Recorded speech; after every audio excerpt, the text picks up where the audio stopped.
So, we always talk about this credit markets tighten thing, right? And I have this conversation with a lot of people, and I thought, you know what, I just spend a minute here and talk about what that means, because a lot of people don't really know what that means. We say it all the time. Well, the credit markets have tightened up.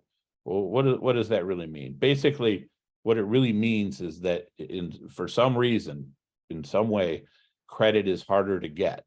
So in some cases, the lenders just stop lending. A great example of that is Fannie and Freddie. We do a lot of, the multifamily world does a lot of loans with Fannie and Freddie. And when they meet their quota, they literally close their door and stop talking to you. They're not going to lend any more money. So that is an example of credit markets tightening, because when Fannie and Freddie are out of the market, there's far fewer places to go for a loan. Right now, Fannie and Freddie are the primary lending sources in the multifamily world. The bridge lenders are still there. It's just the rates are so high, nobody can make anything work. And so hopefully Freddie and Fannie has still quite a bit left in their quota.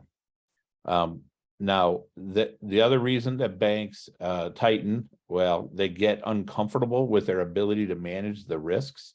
So they have this uncertainty. Nobody likes uncertainty if you're lending money or doing things like that. So when they start to lose visibility, or I should say confidence in their ability to understand what's going to happen next, they start to tighten. They start to increase their credit standards.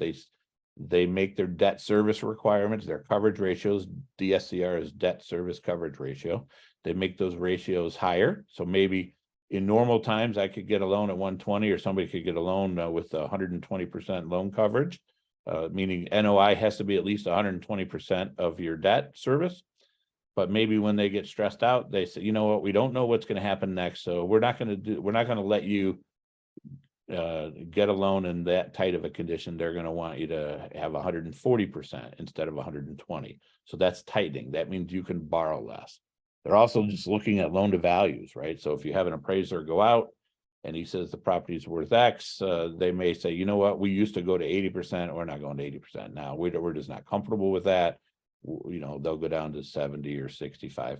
We generally find most lenders right now are in the 65% range. That seems to be the sweet spot right now where it works out. And finally, credit is still available. This is more just thinking about what it means when credit markets tighten. You will hear people say that spreads widen, and I want to spend just a second to explain what that means, because it's real. So let's say you're looking at a Freddie or a Fannie loan, and all of a sudden rates drop, and everybody runs to Freddie and Fannie, and they want to do their loan right away, immediately, because rates are down, and they want to get a good loan.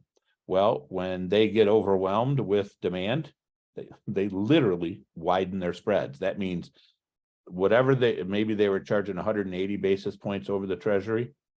In order to slow down that demand, they'll actually raise their spread and say, no, we want 200, 210, 220, whatever the number is.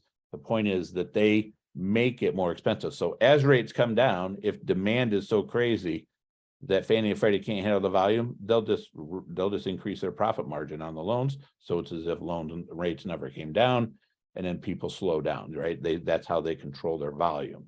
And then of course, credit does tighten when the indexes rise, right? That's what the Federal Reserve did. In a 1-year period, they went from 0.08% Fed funds rate to 5%. I mean, that's just crazy. So that caused all of our indexes, the Treasury indexes, to rise, the SOFR indexes, and everything else. So that's a little bit about what credit markets what it means when we say credit markets tighten. It's real. It's a real thing. And it's kind of aggravating if you're a borrower trying to nail down your loan terms, because you look and you see treasuries go down and you're like, sweet, this is my chance. And then you call your lender only to find out, yeah, well, guess what? The lender increases spread, so you're basically no better off. It's kind of frustrating, but that's just how the system works. And if you like the content that we've shared here, please be sure to subscribe to our channel and hit the bell. So thank you again, and have a wonderful day.